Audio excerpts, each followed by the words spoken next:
His other interests involve outcome research, evidence synthesis, and educational research. And I think we are really thankful for him to talk about, how to write a case report, which a lot of us may struggle, especially if we don't have much of the research background.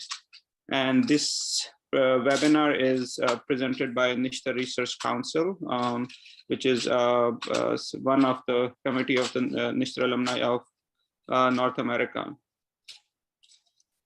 So I would like to start, and I will like to start Zan to start his presentation. Thank you. Thank you so much, Zishan and Nishta Research Council for inviting me. So this talk, writing a case report, should serve as a primer. So when I give a talk like this, my focus is always on why you should do something that is being discussed. Like, why should write a case report would be the main theme of the talk, because honestly, how to write a case report and what exactly is a case report, you can find hundreds of resources on that on YouTube or anywhere on the internet.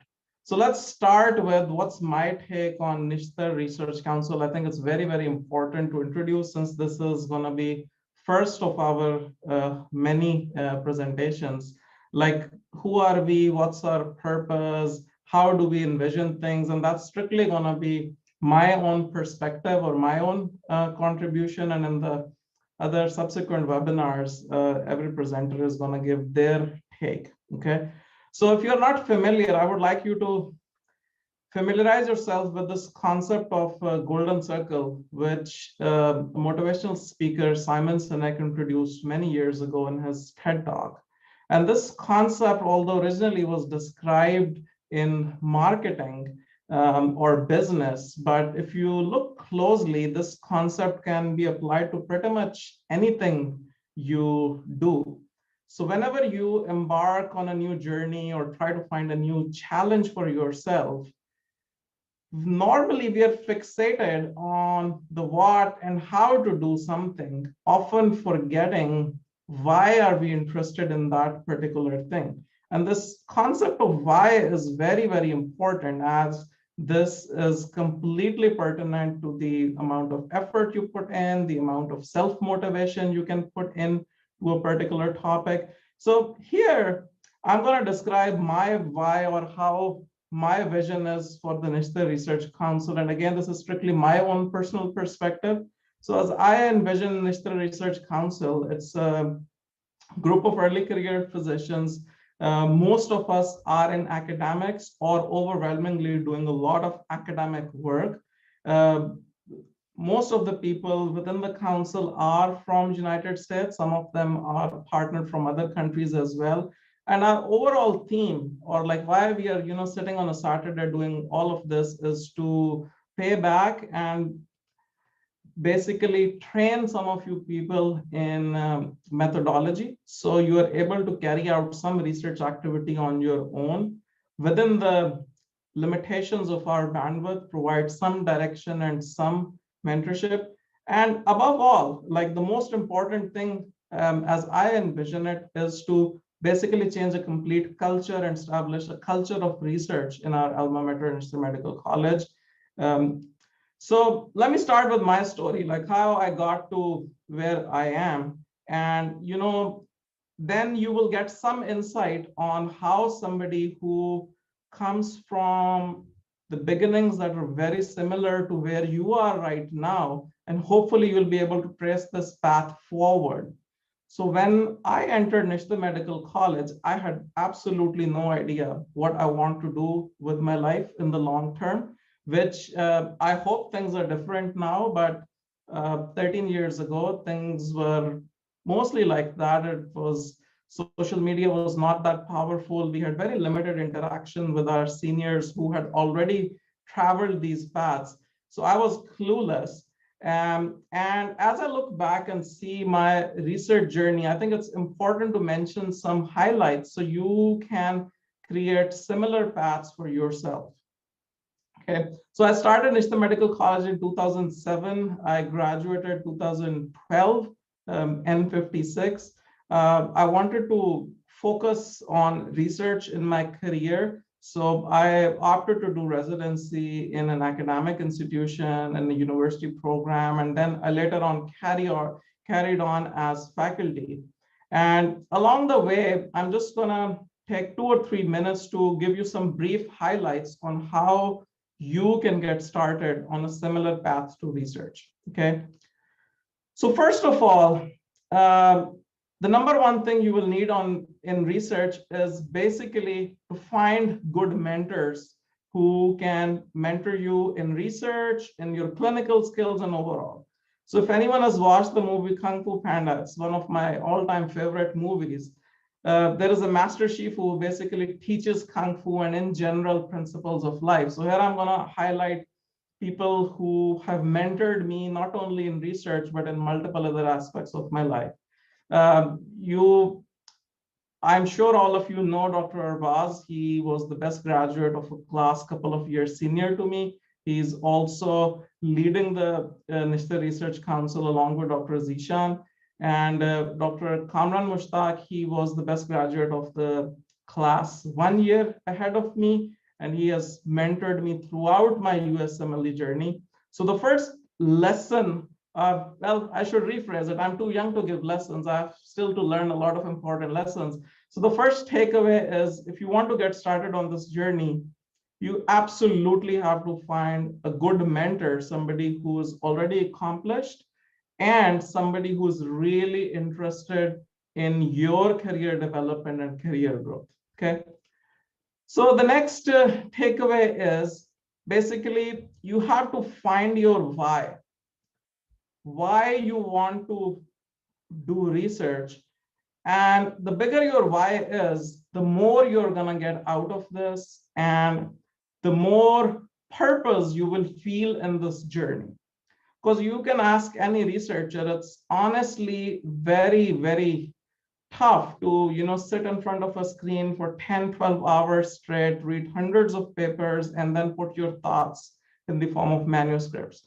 So unless you are truly invested or unless you truly have a motivation that is not very short-sighted, that it's perfectly fine at your career stage that I need research to put something on my CV, to get into competitive residency, or for us early careers to get promoted and all that.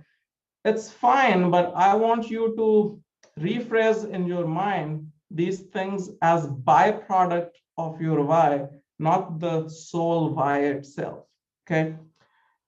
So for me, the why in research is, within our lifespan, there is a very limited amount of clinical work you can do and the number of patients you can help clinically.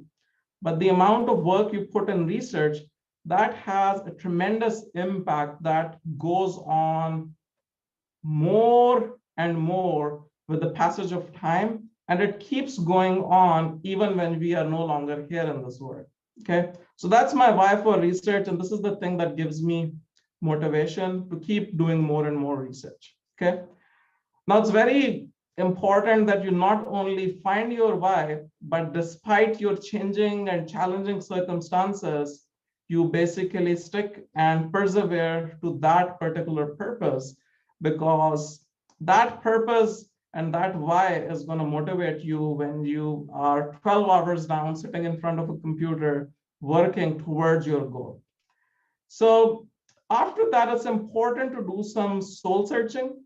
You have to find some skill sets, things that you're already good at. You absolutely have to learn a lot of new things you're not good at, and then constantly unlearn those things and learn some new things. So it's a constant evolutionary process. It's not gonna be like your medical school where you learned physiology and anatomy and you're constantly building towards your clinical medicine and that's it. So in the sphere of research, things keep changing every day, and it's a constant process of learning and unlearning what you already know. So be prepared for that. And I say that from a personal experience, that my very first manuscript, I thought I had given a lot of effort.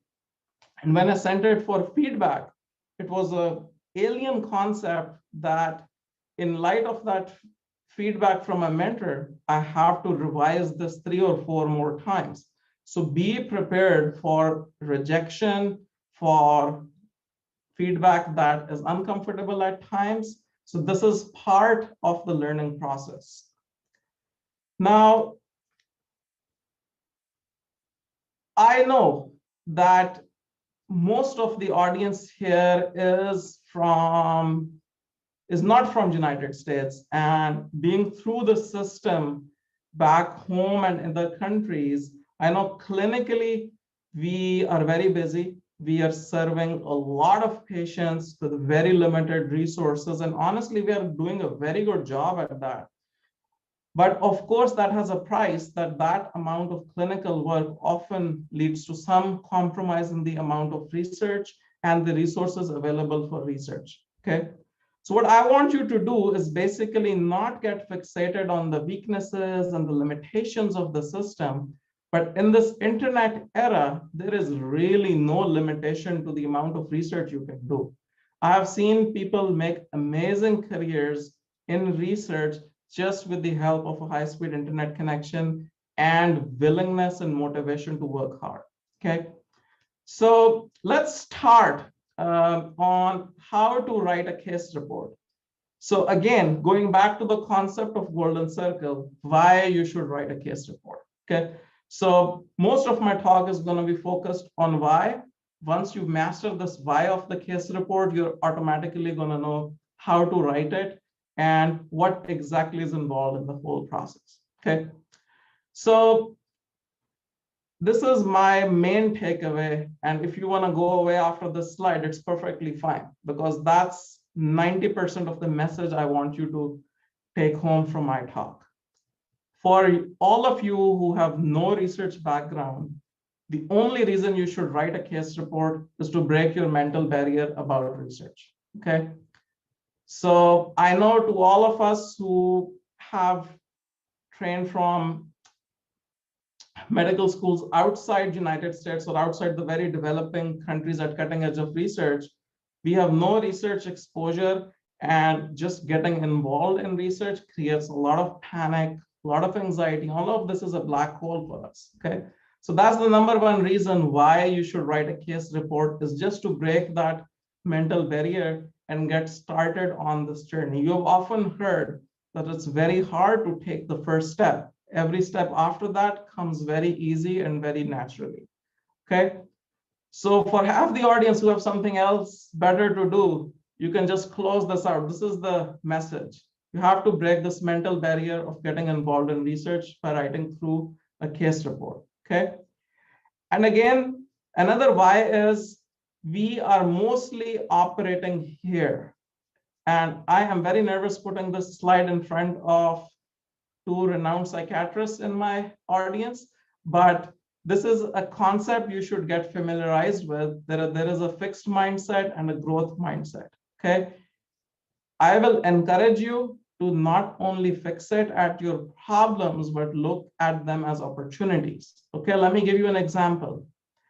I know in our outdoors and clinically, we are seeing oftentimes hundreds of patients in a single setting. So a fixed mindset will say that I'm clinically so busy that I don't have time to do research, okay? Whereas a growth mindset will say that in developing countries, if they are seeing 10 patients in a week and we are seeing hundreds of patients even in a single day, we have tremendous opportunity to do research on those patients, okay? So I will encourage you just to Google this concept of growth mindset versus fixed mindset and learn more about it. And you will be amazed at a lot of limitations you see in your daily life. You will try and start looking at them differently, okay? So in addition to the main why of breaking a mental barrier, there are some very valuable skills which writing a case report will teach you, okay? It will familiarize you with the process of doing a literature search. It will familiarize you on how to work professionally as part of a team that is dedicated towards a single goal. And it will teach you some very important lessons in professionalism, how to commit, how to follow through on deadlines, how to do a good job, and how to be very thorough and precise. And most importantly, how to be a good mentee, because I imagine your first project is going to be as a mentee. It's also going to teach you some skills about scientific writing and the process of submitting to a particular journal and ultimately publishing something. Okay.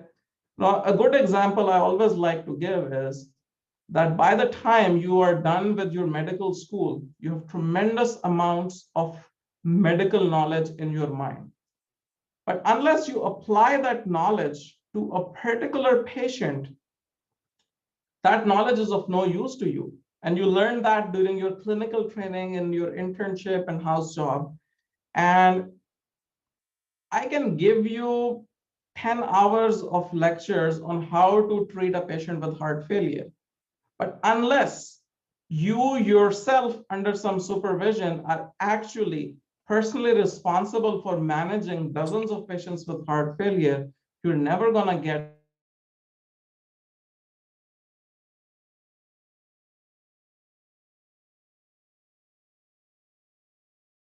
okay. Actively learn by finding resources on internet. YouTube has hundreds of good resources, but at the same time, keep a good balance of theoretical learning with direct application of that knowledge. That's how that knowledge is going to stick. Okay. So now let's move on to what constitutes an interesting case, or what is an interesting case report. Okay. So there are three main themes. There is a fourth theme that's not as important. The one we automatically go to and fixate on is rare diseases that have a common presentation, or rare diseases with an even rare presentation. However, in my limited experience, the best case reports are not the rare diseases. They're common diseases that tend to have a rare presentation. Okay. Similarly, there are other themes, and the word presentation here not only is limited to signs or symptoms, because that's commonly what we automatically fixate on. That the presentation would mean that a common disease having some rare symptoms or signs. It could easily mean a rare etiology of a very common disease, or a rare association of a common disease with something that's less known. Or it could be a novel treatment. Okay, let me give you an example. Heart failure is the most common reason for hospitalization here in the United States. Okay, so how can you write a case report about something that's the number one cause? So it can have rare associations. Okay, it can be associated with some rare etiologies, like some parasitic infestations or some rare types of heart rhythm problems, or some very rare congenital disease or valvular pathology. So although the end result is still heart failure, now it is associated with a rare etiology or with a rare other disease, or you are approaching it in a manner that has been rarely described before. Okay, I'm going to elaborate on this concept later. So why am I arguing that common diseases with the rare presentations are the best kind of case reports? Okay, first of all, be practical. They're easy to find. You are much more likely to see a common disease in your clinical practice as compared to a rare disease. It's absolutely important for your audience or readers to know about that common disease that is presenting in a rare fashion. And as a result of both these things, automatically they're going to be easy to publish. Okay. Now, how to find curious or interesting cases? I think the most important thing is to keep a very investigating mind. And I can guarantee you, once you are done publishing your first case report, you're going to have a shift in the way you approach clinical medicine. And as you evolve in this process, you're going to automatically start looking at every case as a potential case report and try to find unique aspects. Because I'm telling you, those cases are always there. It's just you're looking at them from a very different perspective, and you just have to shift your perspective, and suddenly those common diseases, you're going to start finding things that you never thought of before. Okay, so you have to keep thinking about these cases and do good literature search. Let's look at this particular concept with the help of a case example. Okay, so now we are moving on to how you're actually going to write a case report. It's a simple 3-step approach. Okay, and all these steps, in terms of difficulty, this is going to be the most difficult, this is less, and this is going to be the easiest part if you have done a good job in step 1 and step 2. Okay, so now I want to make this session slightly interactive. So I want you, all of you, to use your raise hand feature and tell me how many of you in your clinical practice have ever seen a patient with diabetic ketoacidosis?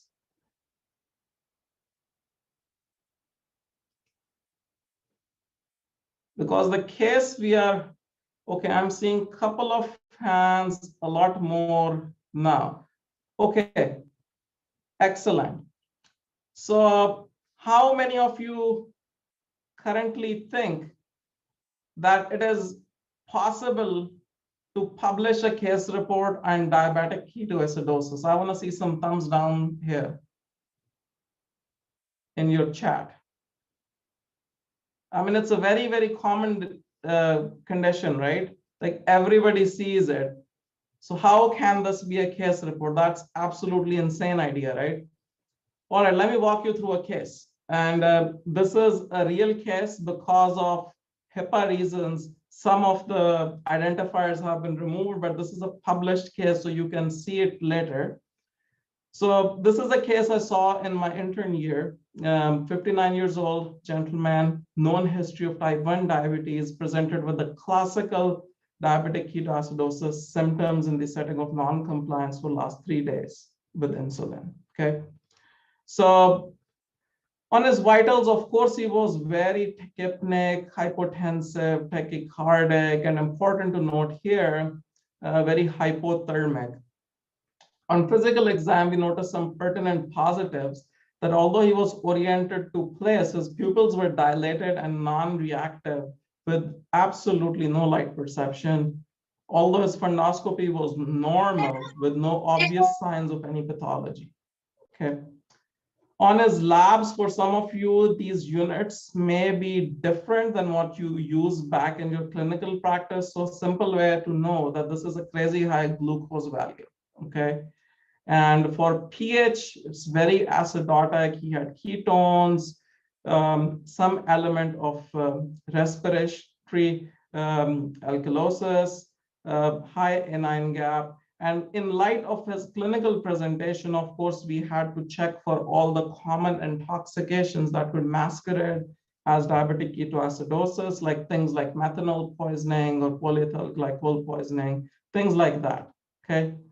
So in a typical fashion, some of you in clinical practice are familiar with this approach. We basically started working towards making this patient feel better, insulin infusion, some warm saline, and basically all of his symptoms improved after 16 hours. His vision initially presented some vision complaints, returned back to normal, fundoscopy, everything was normal, okay?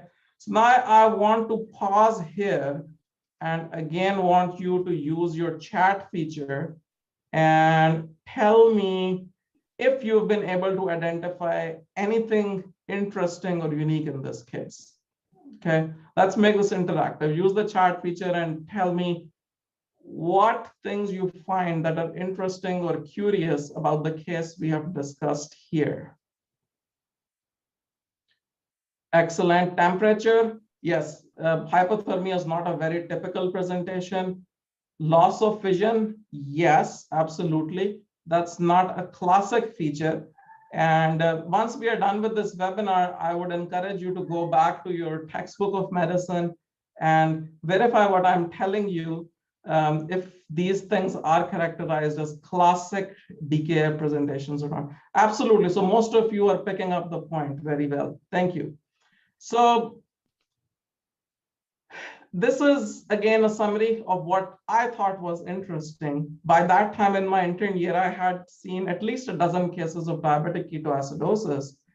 As an clinical medicine operating in the outpatient world, I knew vision problems are very common in patients with diabetes, but the sudden onset blindness, that was bugging me, that's something that's not fitting, okay? And even more interesting thing was, as soon as the pH corrected to more than 7, the blindness was reversible, completely reversed, okay, in the setting of diabetic ketoacidosis, okay? So this was our final diagnosis that, okay, something interesting is going on here. So this patient has reversible blindness as a presenting manifestation of diabetic ketoacidosis. Now, another important point, you have to be thinking about these things in real time when you are treating that patient, because that will enable you to expand on your differential diagnosis and do a real-time search for these things, which is clinically absolutely important, but also important from the standpoint of ruling out things that could masquerade as the rare thing you're imagining there, okay?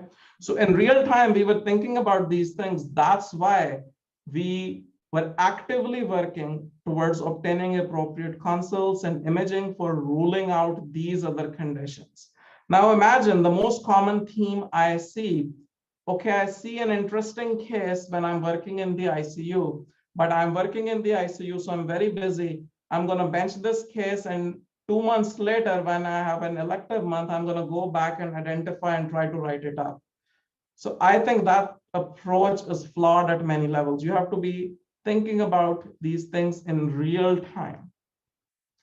So I hope by now you have some insight on how to identify an interesting case. Now let's move on.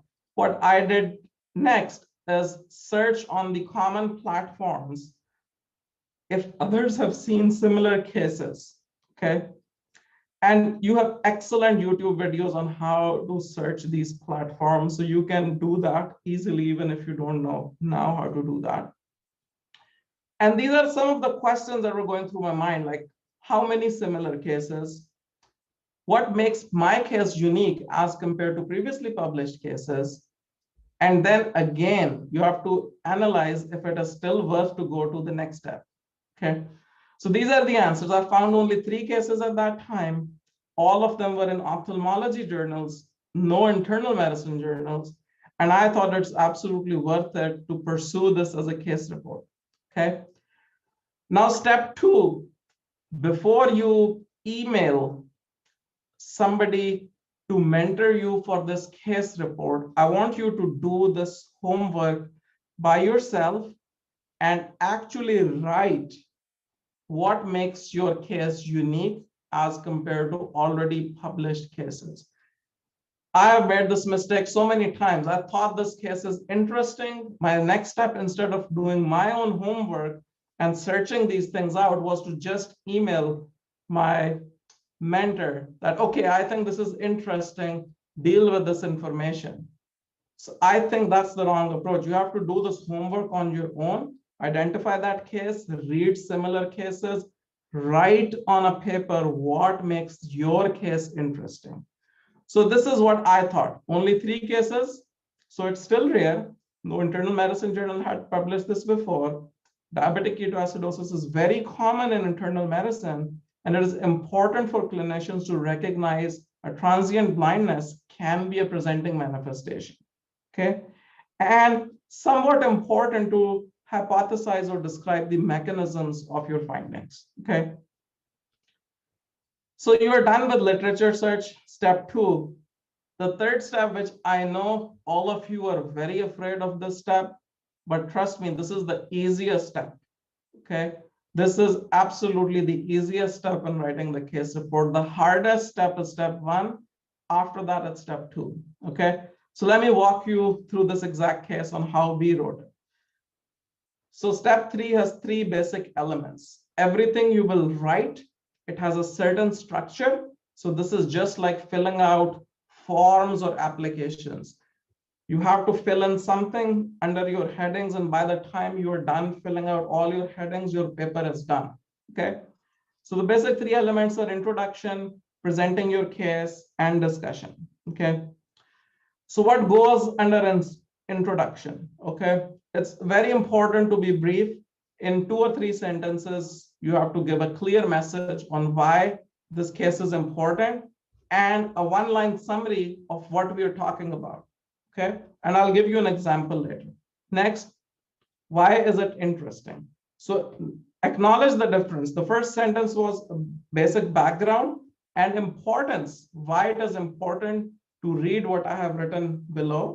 And next thing is what makes it interesting, and then a 1-line summary.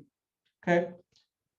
So this is that exact case as the case was published. So basically diabetes has multiple ophthalmology or ocular complications. DK is very common. This complication is reported 3 times previously. A brief insight to expand on the background that, ischemia is the common cause of painless vision loss. It is rare for conditions like ischemic optic neuropathy to present with complete blindness and a complete recovery. So here you are engaging your internist, because the moment you are mentioning a differential to an internist or a neurologist, their mind is automatically going to zone into their differential diagnosis, and they're going to try to dissect out, did you rule out this? Did you think about this? So you have answered all their questions, and basically now they're hooked to read your case. Okay. And here is a 1-line summary that we describe this case like this. Now, next section, case presentation. It's very, very important to be very brief in this part. Okay. So it starts with history, basic exam, labs, imaging, and then you describe your outcomes and how you manage. Okay. These are the general rules. It's going to take you at least 4 or 5 case reports to get this perfect. But what I want you to take away from the writing section is that everything has a structure. You cannot randomly put your thoughts in every section. You can use these headings and just fill these out. Okay. And then your case will be beautifully structured. Okay. Now let's move on to what exactly happened to this case. Okay. So this is my HPI. Notice how brief it is. It's just single paragraph. The same thing you have read. Here is a brief section on the physical exam. Here is my differential diagnosis. And here is a very, very short paragraph on the treatment and outcome. Okay. So again, important to be concise. Everyone who is reading this section should know that you are a remarkable clinician and you do things systematically and you think broadly. Okay. So next, it's important to highlight your labs and images in the form of illustration. So this is basically a graph of this black window represents when the patient's vision started returning back to normal. So notice as the blood glucose is going down, the vision is completely returning back to normal. As the pH is going up, vision is coming back to normal. And these are again just surrogates of how acidotic the patient was. Okay. So now instead of reading the paragraph, they can just look at it and understand your point that, okay, the return of vision is related to a hyperosmolar state from high blood glucose and severe state of acidosis from your DKA. Now you don't have to sell that in 4 or 5 paragraphs. They can look at this diagram and pick up this point. Okay. In the discussion section, again, it is 100% structured. Okay. Mention your differential diagnosis, compare with already presented cases, give some insight on the mechanism on why this is happening. Okay. So here, let's take a second to read this. blindness for 3 days in association with DKA and a pH less than 7 that is completely reversed. This is an important word, completely reversed, so that they cannot argue that they had some underlying eye problems. Highlights a striking example of this metabolic complication. Now I'm mentioning a differential diagnosis, and then again reinforcing my point that this rare complication was also the presenting manifestation in our case. Okay, now here is a very brief paragraph on how my case is different from the cases that are already published, and I'm of course going to summarize that in the form of a table. So if they don't have time, they don't have to read through this, they can just look at the table. Okay, now here is some mechanistic insight on why I think this happens, that again tells them that you are not just seeing patterns and putting them on paper, you have some logical thought on why this pattern is happening. Okay, so here is a small paragraph on the mechanism, and there you go. Okay, so that's how I want you to approach the common cases you are seeing. So important summary points are: keep an open mind. Whatever common presentations you are seeing, read the case in detail and try to identify some interesting or rare or unusual aspects. Do a literature search in real time, and then do your homework before emailing it to your mentors that I think this is interesting. Okay, so again, if you have to remember one slide from the section on writing and on basically how to write a case report, in addition to the why, it's this slide. The moment you are able to put 3 important points, what makes your case unique as compared to already published cases, in that exact moment, at least in my mind, your case report is already accepted, provided you follow through on your writing part. Okay, so again, write up is the easiest and honestly the least important part, because it is dependent on step 1 and step 2. And people who are senior to you can always help you with this part.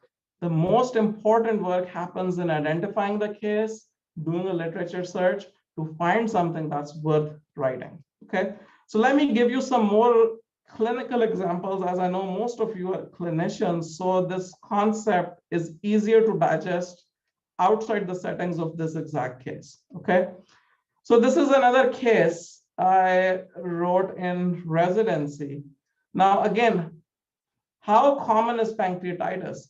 It's very, very common if you're thinking about it on a journal medicine floor, especially when you are in Pakistan, where you have a lot of patients on your service. Okay, but to ultimately tie it to a very, very rare pathology like a lymphoma that's actually causing a pancreatitis, that can make it worth publishing. Okay, so this is the theme where it's a very common disease, but it's a rare etiology. Okay, so remember, there is a distinction when I say common disease, rare presentation. It could be rare symptoms, rare signs, rare association, or rare etiology. So this is an example of rare etiology. The first case was an example of rare association and rare presentation. Again, how many of you have seen cellulitis of the scalp? Those in dermatology see it every day. But to actually take the time to think through why a patient with Crohn's disease is getting recurrent cellulitis of the scalp, you just do a literature review, and it's easy to find these associations, that it's okay, there is an association. Okay.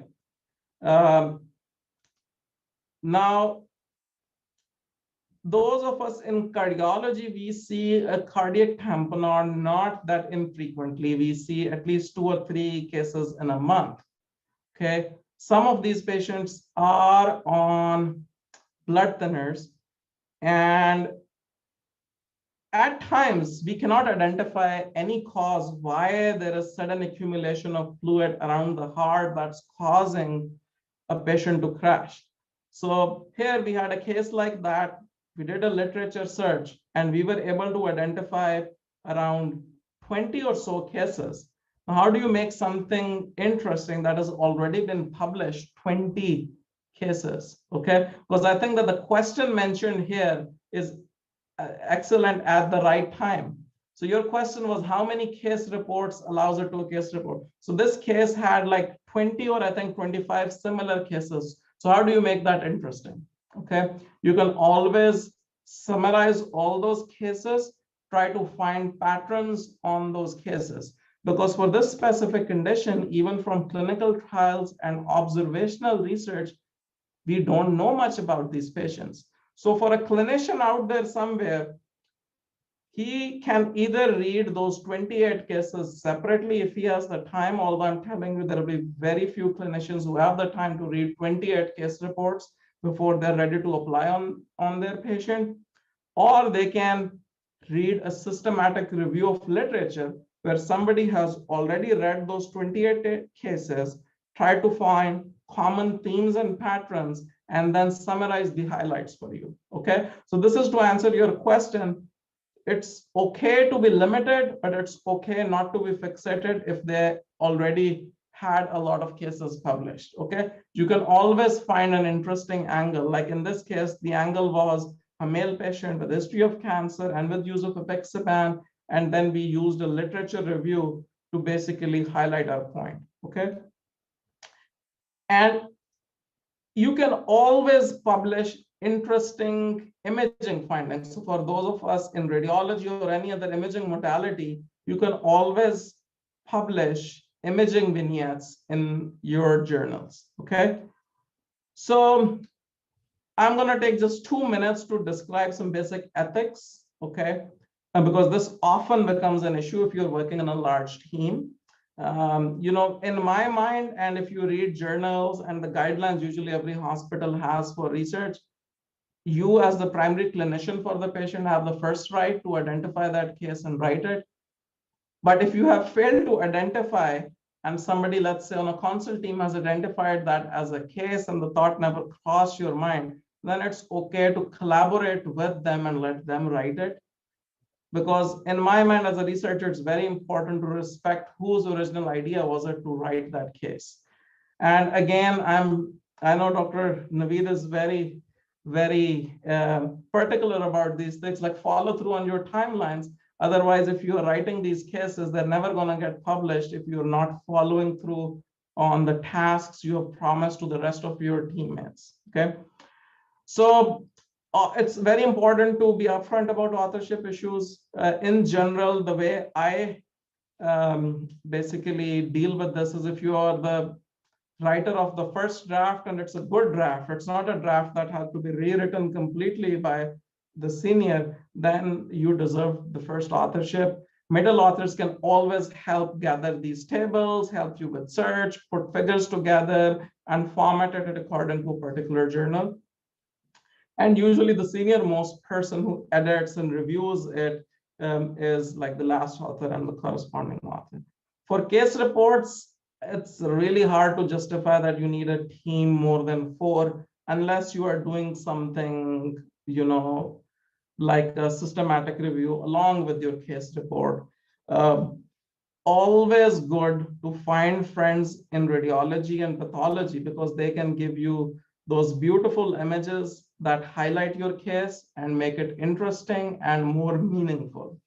Okay, and again, cannot emphasize enough, every year I see the ratio of turning posters into papers, especially for interesting cases, that goes down tremendously. So you can always, I encourage you to start by putting your interesting cases just on a piece of paper, which is a poster, and we can probably do a lecture some other time on how to do a poster, but equally important to turn that into a published paper.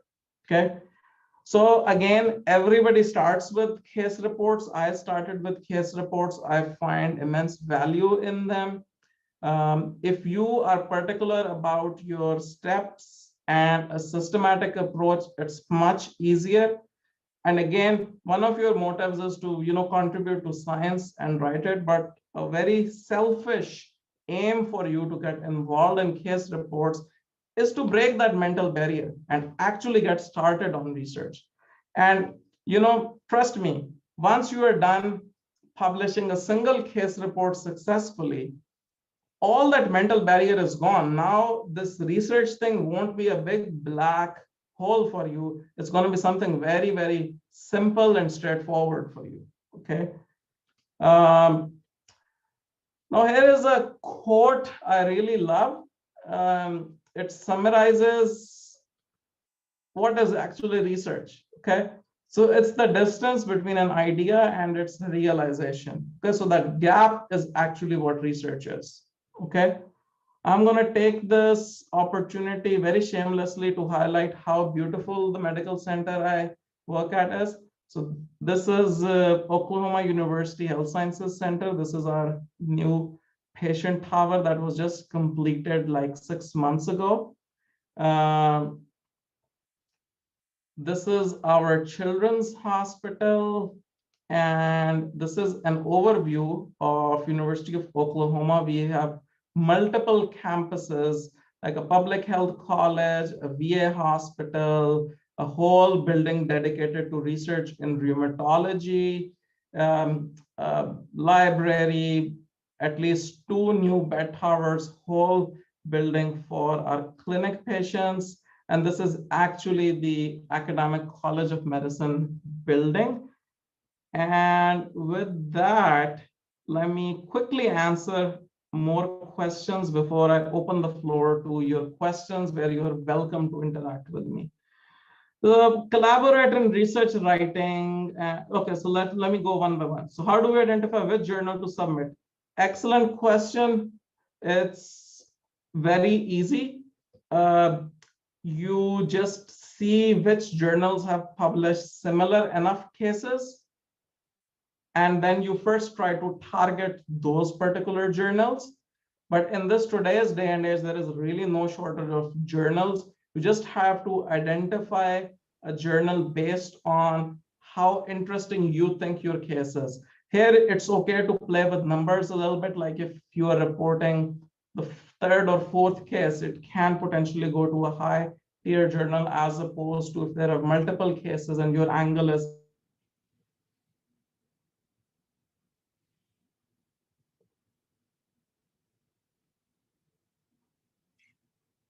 the journal is honestly the last step, basically, in your search. And at this point, your mentors or anybody else can help you with this process. Okay. So it's basically a lot of Dr. Google's input involved. You open a journal, you see their submission requirements, you see if they have published something similar, if they're asking you for money, and then you can basically make a decision. Okay.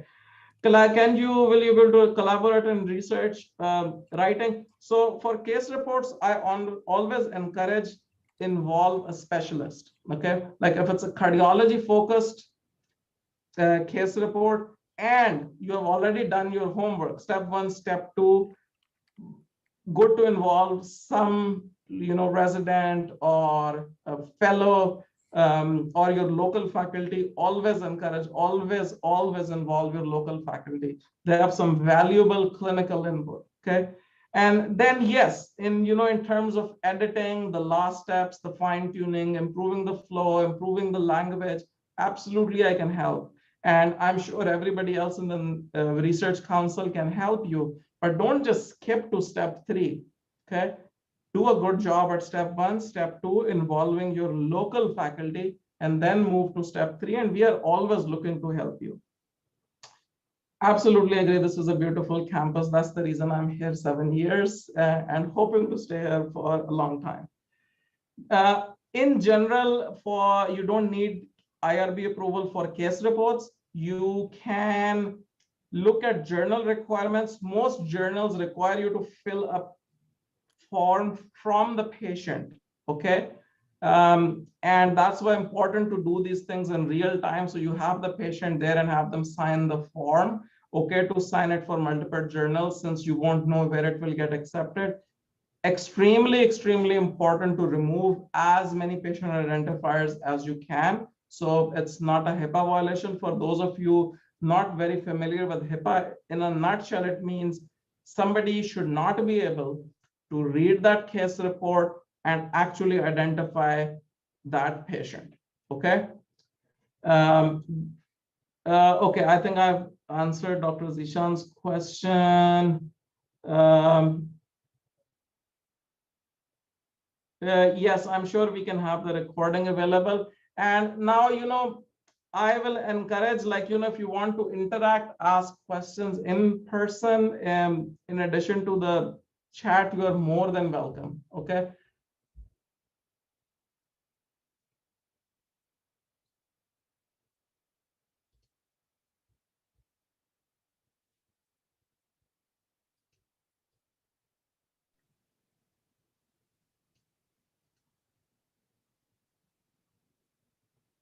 I think we'll have to find the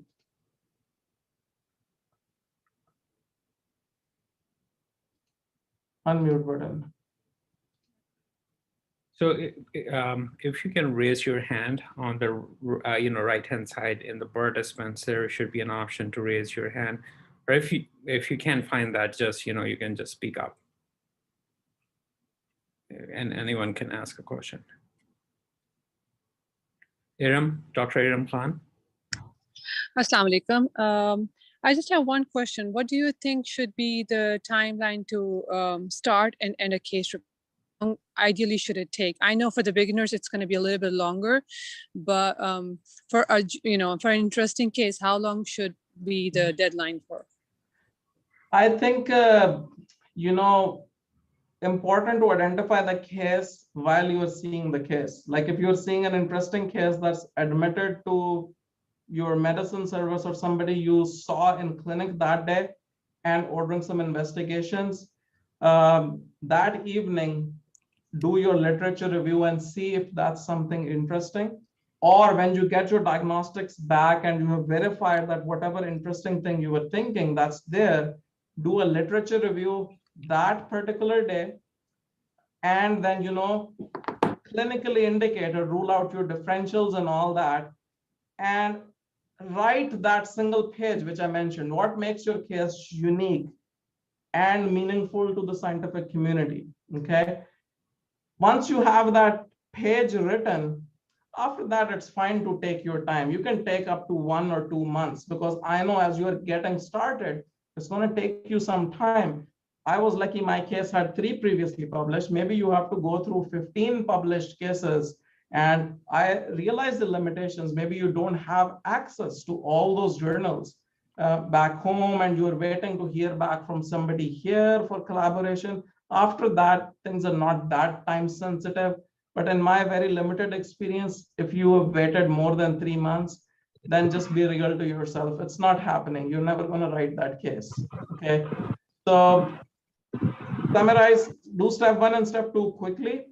For the third, it's okay to take a couple of months or even 3 months. Important to do a good job, and in writing your first draft, when you send it to somebody, rather than just rushing it and then having them do the bulk of the task. Thank you. Good enough. Thank you.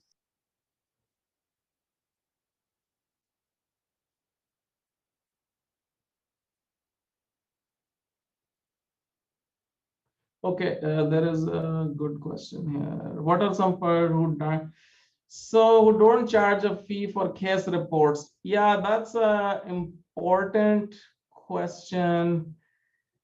I am honestly familiar with the journals in my field, cardiology. Medicine, there are few journals. American Journal of Medical Sciences was the one I showed you, where that diabetic ketoacidosis case was published. Every major society have their own journals which at times publish case reports. One hard thing is a lot of good journals are no longer publishing case reports. They focus on original research and all that. But in this day and age, you just have to sit in front of a computer and keep digging. Finding a journal is one of the very, very easier parts of this all process. Okay, and initially give your best try to get it into a decent journal, even if it means you have to submit it 10 different times. Okay. I won't name any predatory journals, but I'm sure everybody knows which journal I'm talking about. But don't just put all your hard work and throw it in that journal with minimal effort just to save some time. Okay.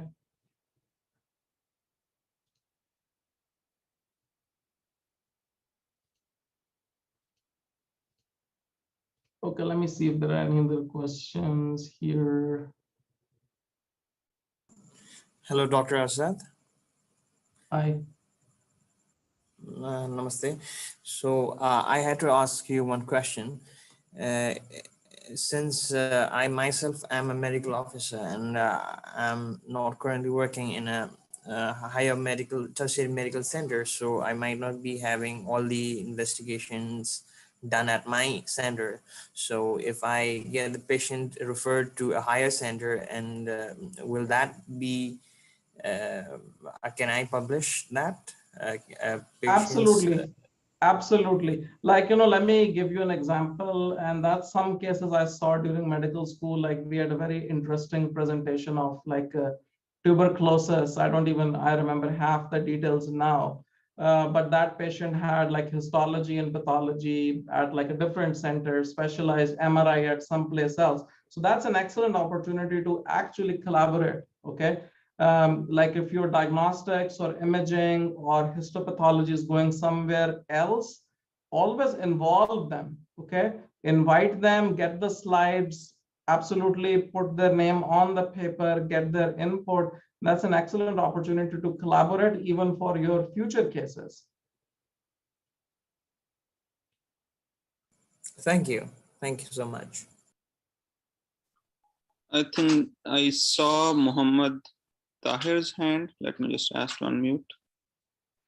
Tahir, go ahead.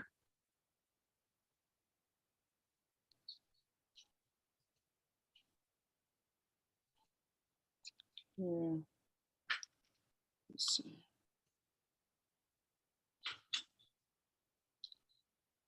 I think IRB question we answered a minute ago that no, just remove all the identifiers. You really don't need IRB permission, at least in my institution. I am very confident it's similar in other institutions just for a case report. But extremely, extremely important to remove patient identifiers and obtain patient's permission, because to my knowledge, most journals have a template of the form they want the patient to sign, and they want that form to be submitted along with your paper. And then what would you suggest, because some of the people who are in India, Pakistan, or other, in a developing country to publish, the local journals, any thoughts, any? I am honestly not very familiar with the local journals back there, because when I looked at that topic, there were very few PubMed indexed, and the ones that were PubMed indexed were asking for some, submission and article processing charges. Not huge amounts, but again, I think as a stepping stone, it's perfectly acceptable to do that. And if you're having trouble getting into higher impact journals from here, just go ahead and do that. So if I can answer that question, so I think in Pakistan's scenario, Journal of Postgraduate Medical, JPMA, PGMS, Annuals of King Edward Medical College, they're all PubMed index, but the issue with them is, like Zan mentioned, is the article processing charges. And if you're student or resident, you may not have that that fee to pay. So but look for all the journals. Obviously, you want to start with the highest impact factor and go down from there. And the highest impact factor of any of the Journal of Pakistan is 0.6, and that is JPMA. So that is low compared to the other opportunities that you can have. Thank you, Dr. Naveed. I think Iram Khan has her hand raised.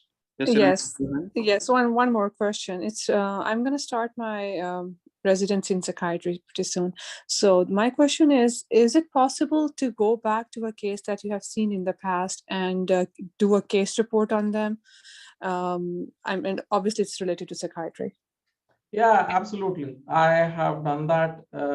I have done that for, cases or institutions I'm no longer involved with. So it's good to, go back to the people who were working with you on the team, and that can, put together the case specific information, like the case summary part, and you can help with the intro and discussion part, because there are some hospital level and other legal issues involved in accessing their EMR. So as long as they can give you some de-identified case specific summary, you can always work on the scholarly parts and publish that.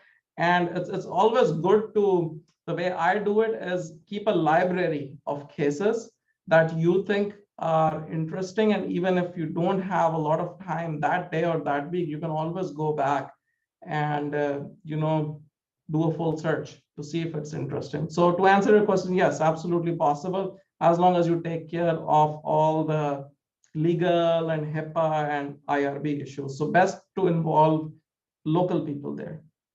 All right, we have one more question, I think. Thank you very much. Sadia Usmani.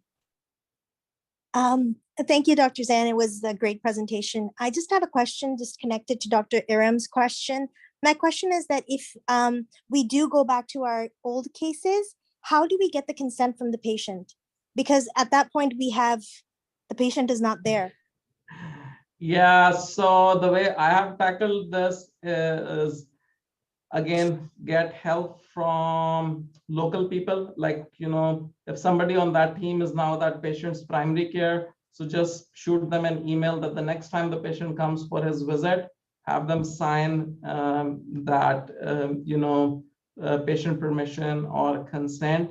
Again, at times depends on how your relationship was with the patient. If it's an interesting case, somebody you really helped, at times it's okay to contact the patient specifically for this, because, in my experience, some patients are actually very happy that their case can be a learning experience for others and can help others. But, again, you have to assess that on a patient by patient basis. Okay, thank you so much. Thanks.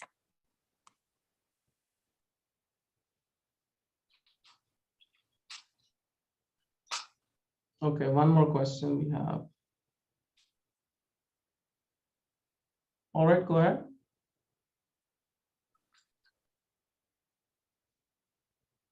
Nabiha Musa. Yeah. Thank you, Dr. Asad, for the presentation. I had a question just in line with what Dr. Sadia just discussed. If we are looking at a case in the past and we're not identifying or sharing information which can identify a patient, do we still need to have a consent or go for a consent? Okay, good question. So one thing I'm really happy about that after this presentation, people have started to think about the previous interesting cases they saw. So that's a good impact, okay? So to answer your question, some journals need that consent and that permission, and some journals do not need it, okay? So a good way to tackle that is just prepare your homework, see if it is all possible that that patient is seeing somebody in clinic in the next few weeks or months, and you can get them. But if there is no way to obtain consent again, and you have done your good job at your HIPAA compliant, you have removed all identifiers, and the journal you are publishing in does not need permission, then you can go ahead and submit. I think at least 3 of the cases that I shared here were from journals that don't need a consent signed from the patient, okay? Because you are removing all the patient identifiers from your case. So one suggestion that I have is that probably, if you have a case and before you start working on that case and you start organizing your stuff and start write a query to the journal and ask them that you have really interesting case, but you don't have consent. So can you still proceed? I had this patient with, haloperidol induced liver injury, and patient actually passed away.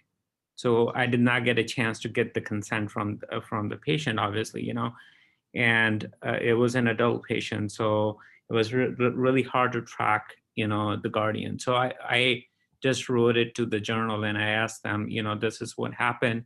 I have this interesting case. Can I write it up? So they were actually in favor of me writing that case up.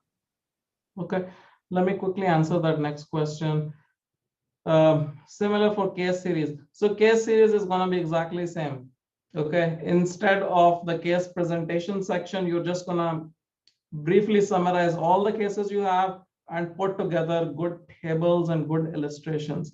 And most of the points that I'm telling you, I am like a senior reviewer for European Heart Journal, the case reports one. So I review about 3 to 4 case reports every month. That's a very decent journal. Your case makes, as a reviewer, your case makes a lot of impact. I know we tend to emphasize a lot on how much makeup is that on the case, how well it is presented and all that. But every reviewer is different. At least for me, if you have the good sound scientific basis to your case, I'm a little forgiving on the presentation part of it. And again, the step 3, how well it is written, how well are the figures made, anyone else can help you with that. Like your senior people, your native English speakers, anyone can help you with that particular element. That's not the main thing. The main thing, again, is going back to step 1, if you really have substance in your case. Okay, to summarize, for case series, it's going to be similar. You're going to be more mindful for your tables and figures and how you're summarizing and finding themes in your cases. Okay, and always good to read tons of examples of case reports and case series similar to your case.